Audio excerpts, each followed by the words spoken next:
Allah Teala'nın adam ballarına bergen en zor nimetlerinin birisi o anın sözleri Kur'an-ı Kerim'dir. Şu Kur'an-ı Kerim okuyan kişiler hem Kur'an-ı Kerim boyunca yaşayan kişiler hak yolunu tabalar. Çünkü Kur'an'da hak bilen batını Allah Subhanahu wa Ta'ala ayırıp ko'rsatadi.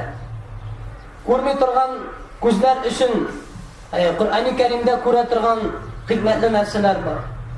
İşitmay turgan quloqlarni eshittirib Kur'an-ı Kerim hurmatli jamoat.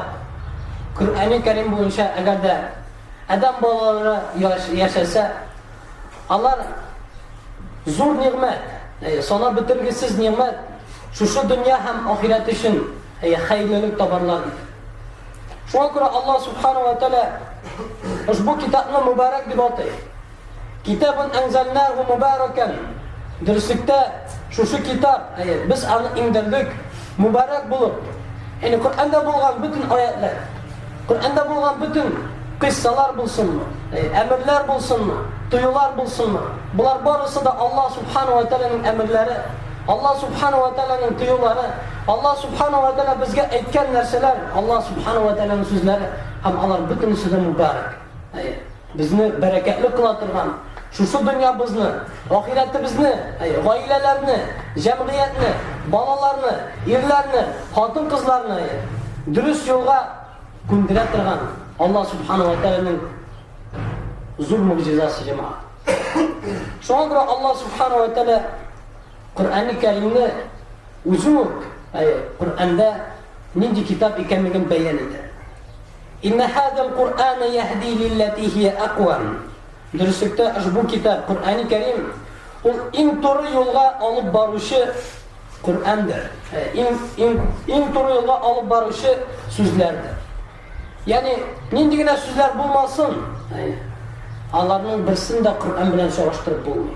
Çünkü Kur'an-ı Kerim Allah Subhanahu wa Ta'ala'nın sözleri. Hem bizge en dürüst yolunu ko'rsatatirgan, en doğru yolunu ko'rsatatirgan sözler o Rabbimiz Allah Subhanahu wa Ta'ala'nın sözleri Kur'an-ı Kerim. Şulayık Allah Subhanahu wa Ta'ala kitabun enzelnahu ileyke litukhrijan nase minel-zulumati ilen-nur. Bu kitap biz onu sana indirdik. Kişilerini karanlıktan yaptılıkta çıkarır için. Kur'an'ı kurmagan, Kur'an'ı bilmegen, Kur'an'ı işitmegen kişi, hem Kur'an boyunca yaşamagan kişi o hürmetli cemaat o karanlıkta. O karanlıkta. O hak bilen batıyını ayırmay. Dürüstlük bilen yalganını ayırmay. Yaxşılık bilen naşarlıkını ayırmay. Halal bilen haramını ayırmay. O karanlıkta. O sukur, gözleri görse de, o şukra kulakları işitse de, hamına şunday karanlıkta. Cehillik, nadanlık, ilimsizlik karanlığından, dinsizlik karanlığından nurga çıkaratırgan, yaptılıkka çıkaratırgan sözler Kur'an-ı Kerim iken hürmetçima. Allah Subhanahu wa Ta'ala'nın sözleri iken, yani küfürlük karanlığından, iman nuruna, nadanlık karanlığından, ilim yoluna, hem adaşu karanlığından, doğru yoluna indiretirgan, alıp baratırgan sözler Rabbimiz Allah Subhanahu wa Ta'ala'nın sözleri Kur'an-ı Kerim. Şulayık Allah Subhanahu wa Ta'ala kitabun enzelnahu ileyke litukhrijan nase minel-zulumati ilen-nuri biizni rabbihim ila sıratil azizil hamid ellezî lehu ma fi's-semâvati ve ma fi'l-ardı ve veylun lil-kâfirîne min azâbin şedîd. Bu kitap biz onu sana indirdik. Kişilerini karanlıktan yoksulukka çıkarır için Rabbinin tilagi bilen o yol aziz bolgan, kudretli, güçlü bolgan, hamid bolgan, maqtala turgan Allah Subhanahu wa Ta'ala sizin Rabbinizning yoludur. Qaysina şu dünyada ko'klarda ham yerda bolgan narsa barisi da Rabbimiz Allah Subhanahu wa Ta'ala'niki ham qayg'u ham hasrat. Cehennemdagi vayl bo'lsin kafirlarga şu ochiq azobdan deb, otiq azobdan deb Rabbimiz Allah Subhanahu wa Ta'ala aytadi. Yani kim şu Kur'an yolundan barmayken, onun şu dünya, o şu karanlıkta kalaşak, hem dünyası da ahirette de hasrette gene bulaşak. Hem şuna göre bu kitapla Rabbimiz Allah Subhanahu wa Ta'ala barcha kimseliklerden pok kıldı. Allah Subhanahu wa Ta'ala bu kitabını özü kıyamet gününe kadar saklayacak. аны үзгәртүдән, кешеләр тарафыннан аны адаштерудан һәм башка нәрсәләрдән. Раббыбыз Аллаһ Субханаһу ва Тааля шушы Коръәнне үзе вәгъдә итте, саклаячакмын ди. Инна нахну наззална зикра ва инна лаху лахафизун. Дөреслекдә без шушы китапны индердек һәм без аны саклаячакбыз дип Раббыбыз Аллаһ Субханаһу ва Тааля Коръәни Кәримдә бәян итә. Шуңа күрә хөрмәтле җәмәгать, узатламый безнең Рамазан айы килеп җитә. Коръән айы. Аллаһ Субханаһу ва Тааляның шу китабы Коръәни Кәрим нәкъ Рамазан аенда иңә башлый. Шуңа күрә бүгеннән үк без Коръәни Кәримне укырга, кемнәр тәҗвид кагыйдәләрен белми икән, тәҗвид кагыйдәләрен өйрәнергә, мәгънәләрен карарга, ешрак укырга тырышырга тиешбез. Хәтта Рамазан аенда Коръәни Кәримне тагы да күбрәк укыр өчен, хәтта Рамазан аенда Коръәни Кәримнән тагы да күбрәк файдалар, тагы да күбрәк гыйлемнәр, тагы да күбрәк гыйбрәтләр алып укырга өйрәнер өчен хөрмәтле җәмәгать, алдан ук шуңа хәзерләнеп куярга кирәк. Әнде Коръәни Кәримне уку Аллаһ Субханаһу ва Тааля аның өчен бик зур әҗр саваплар бирә. Хәтта Пәйгамбәрбез саллаллаһу алейхи ва саллям үзенең бер хадисендә китерелә, әйтә, Усман ибн Гаффан радиллаһу анһу китерә ушбу хадисне: "Хайрукум ман тәаллама ал-Куръана ва аллама." Дөреслекдә сезнең иң хәерлегез шулдыр. Кайсы Коръәнне Кәримне өйрәнеп, аны башкаларга өйрәтүчедер. Иң хәерлебез хөрмәтле җәмәгать шул булабыз. Әгәр дә без Коръәни Кәримне үзебез укырга өйрәнәбез икән, тәфсирләрен өйрәнәбез икән, мәгънәләрен өйрәнәбез икән, һәм шушыны башкаларга да өйрәтәбез икән, хәрефләрне, тәҗвидне, тәфсирен, шушыларны үзебез өйрәнеп, башкаларга да өйрәтәбез икән, biz иң хәерлеләрдән булачакбыз иншааллаһу тааля. Чөнки Пәйгамбәрбез саллаллаһу алейхи ва саллям әйтә: "Хайрукум ман тәаллама ал-Куръана ва галлама." Шулай Айша радиллаһу анха үзенең бер хадисе Пәйгамбәрбез саллаллаһу алейхи ва саллямның хадисен китерә, кемдә кем Коръәни Кәримне уста укый икән, яхшы итеп, дөрес итеп, тәҗвид кагыйдәләренә туры китереп, һәм тизлеге дә яхшы була икән, ул фәрештәләр белән бергә булыр. Валлази яқрау ал-Куръана, әйне кемдә кем Коръәнне авыр гына укый икән, тукталып укый икән, аңа ике әҗр савап булыр. Берсе Коръәни Кәримне укыган өчен, икенчесе тырышлык күрсәткән өчен. Шуңа күрә кемдә кем әйтә икән, мин бит укый алмыйм, мин бит начар укыйм, әкрен укыйм дип, бер шуласы түгел. Начар укыйм, әкрен укыйм дип бер дә укымыйча торсак, кайчан без аны өйрәнәчәкбез? Өйрәнә алмаячакбыз укырга да, мәгънәләрен белергә дә. Шуңа күрә без авырдан укыйбызмы? Икеләтә тырышлык күрсәтеп укырга тиешбез. Әгәр дә тиз укыйбыз икән, аны шулай мәгънәләрен дә тагы да камил рәвештә өйрәнеп, шулай укырга тырышырга тиешбез. Чөнки моның өчен Раббыбыз Аллаһ Субханаһу ва Тааля бик зур әҗр саваплар бирә. Хәтта Абдуллаһ ибн Масъуд радиллаһу анһудан китерелә торган бер хадистә Пәйгамбәрбез саллаллаһу алейхи ва саллям әйтә, кемдә кем Коръәни Кәримнән бер хадис, бер хәреф укыса, аңа бер изгелек булыр ди. Һәм шушы изгелек Аллаһ Субханаһу ва Тааля каршында 10 мәртәбә арттырылыр ди. Мин алиф лам мим бер хәреф ди. Алиф бер хәреф, лам бер хәреф, мим бер хәреф. Ягъни алиф лам мим дигән өчен 3 изгелек языла. Шушы изгелек 3 арттырыла 10 мәртәбә, 30 изгелек була. Ягъни алиф лам мим дигән вакытта гына да без 30 изгелек алабыз. Әгәр дә Фатиха сүрәсен укысак, күп изгелек алабыз. Әгәр дә менә шунда намаз көткән вакытта Коръәнне алып, бер бит укып чыгабыз икән, күпме әҗр савап алачакбыз. Күпме саваплы гамәл булачак. Һәм дә инде әлбәттә онытмаска кирәк хөрмәтле җәмәгать. Коръәни Кәримне укыган вакытта тәҗвид кагыйдәсен дә өйрәнеп, тәҗвид буенча укырга кирәк. Чөнки әгәр дә без тәҗвид кагыйдәләрен өйрәнмичә, үзлегебездән генә берәр ничек өйрәнеп укыйбыз икән, күпме хата кылганыбызны Раббыбыз Аллаһ Субханаһу ва Тааля үзе генә беләчәк. Һәм бигрәк тә ятлаган вакытта, әгәр дә без хаталы рәвештә ятлыйбыз икән, безнең шушы хаталы укуыбызны башкалар да ишетә, һәм алар да шушылай өйрәнәләр икән, без башкаларга да хаталы рәвештә Коръәни Кәримне өйрәткән булып чыгабыз варга язып бирәләр. Шуңа күрә яшьләр булсынмы, картлар булсынмы, Коръәни Кәримне укыгыз, тәҗвид кагыйдәләрен өйрәнегез.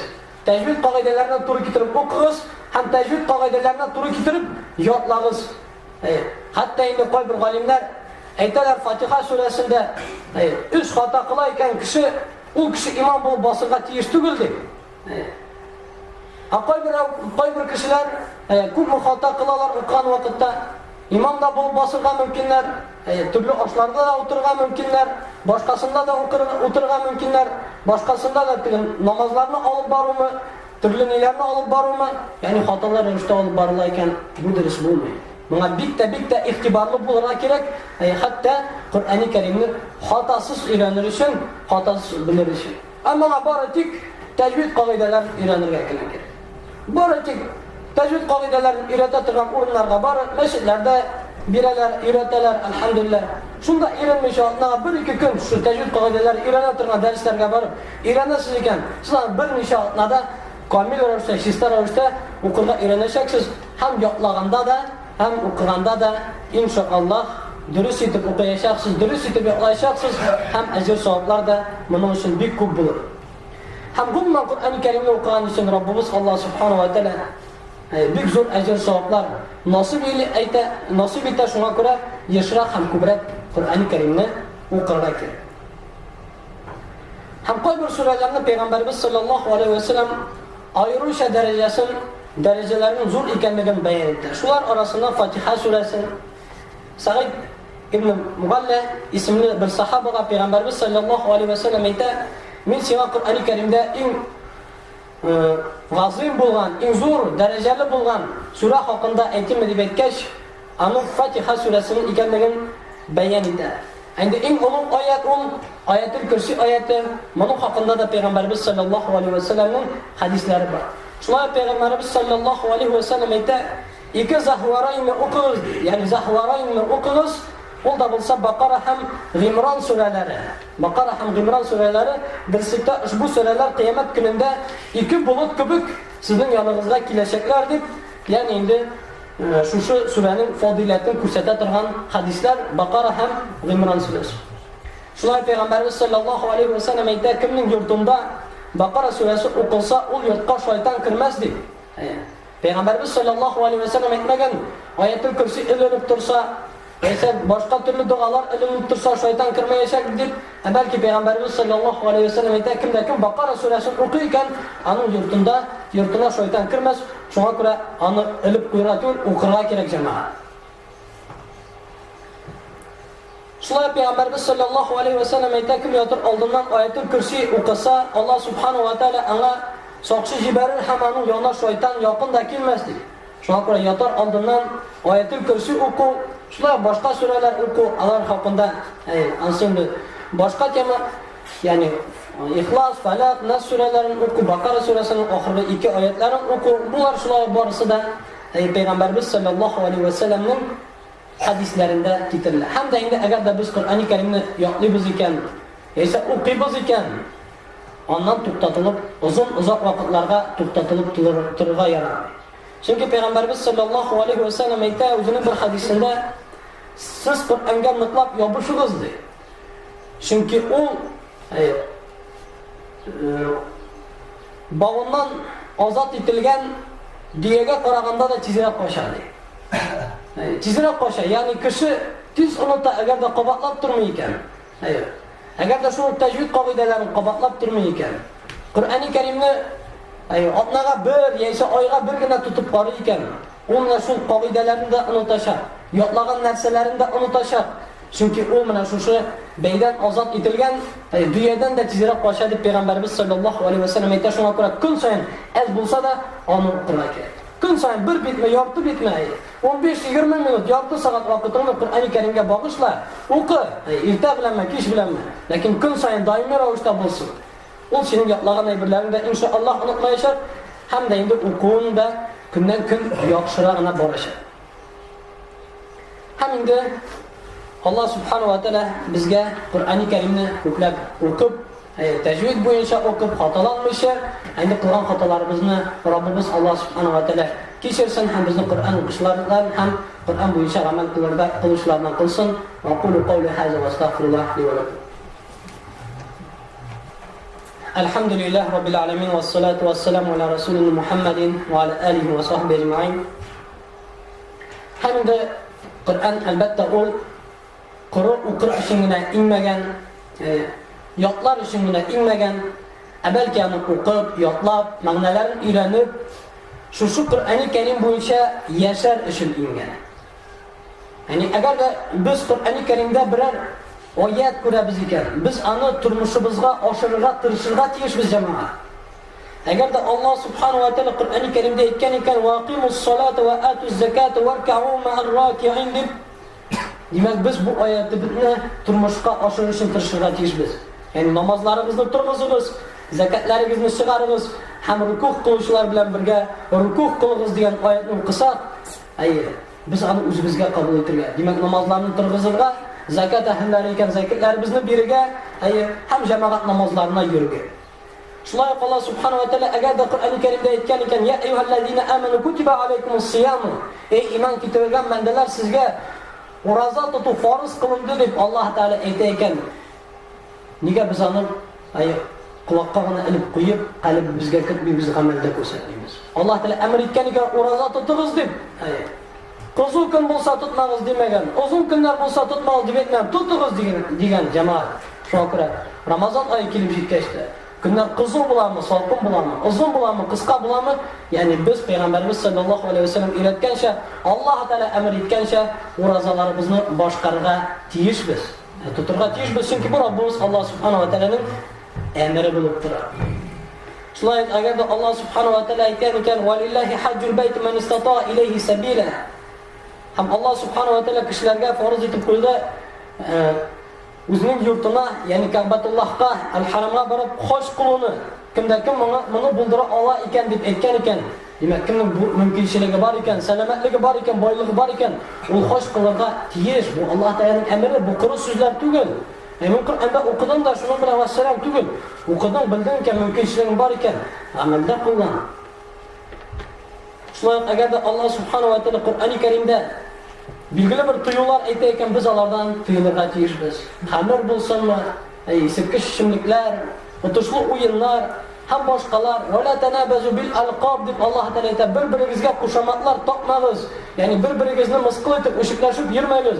"Wala yaqtab ba'dukum ba'da" bir-biringizning g'aybatlaringizni sotmag'iz.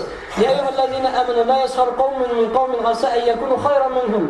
Ey iymon keltirgan bandalar, bir qavm ikkinchi qavmni misqil etmasin, qiysitmasin, ulardan kulmasin, balki u qavm sizdan yaxshiroqdir deb Alloh subhanahu va taolo aytgan ekan. Demak biz shu talablarni shu tuyulardan tuyularga va ahallallohu al-bay'a va harrama ar-riba deb aytgan ekan. Sizga savdoni Alloh taolo halol qildi, ham riboni harom qildi deb Robbimiz Alloh subhanahu va taolo aytgan ekan. Demak biz ribodan yiroq bo'lurga, savdo halol savdo bilan shug'ullanishga tirishga tegishmiz. Shunga ko'ra hurmatli jamoat, Alloh subhanahu va taolo shu Qur'oni Karimni indirgan, biz uni bo'yicha o'qib, uni bo'yicha amal qilish. Ham sahobalar g'ururlanib ayta turgan bo'lganlar. Shu Qur'on sababli Alloh subhanahu va taolo bizni ko'tardi deb. Ham Umar bin Xattob radhiyallohu anhu ayta turgan bo'lgan, Qur'on sababli Alloh subhanahu va taolo qo'y bir qavmlarni ko'taradi, ham qo'y bir qavmlarni tushiradi, darajasini tushiradi. Qur'on bo'yicha yashayotgan qavm Alloh subhanahu va taolo uni ko'taracak. Ya'ni biz Qur'on bo'yicha yashasak, Alloh subhanahu va taolo bizni ko'taracak. Shu dunyo bizni da oxiratda bizni da xayrli qilacak. Agarda biz Qur'onni qoldiramiz ekan, uni bo'yicha amal qilmaymiz ekan, mana biz bugungi kunda tuban darajada, tog'ida tuban darajaga tushashamiz. Alloh saqlasin.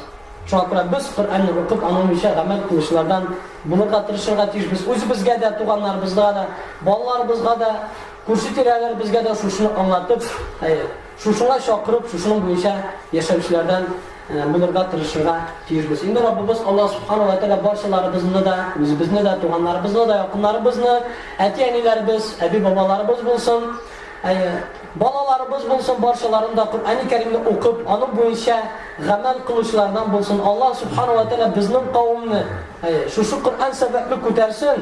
Alloh subhanahu va taolo bizning qilgan xatolarimizni, gunohlarimizni kechirib, qilgan izgiliklarimizni qabul etib, mana shu kelib yetashak Ramazon oylarini da eson-sog'gina erishishga Robbimiz Alloh subhanahu va taolo nasib etsin. Ham Ramazon oylarida ko'p ibodatlar qilib, uning mag'firatini, rahmatini da erishishga Robbimiz Alloh subhanahu va taolo nasiblardan aylasin.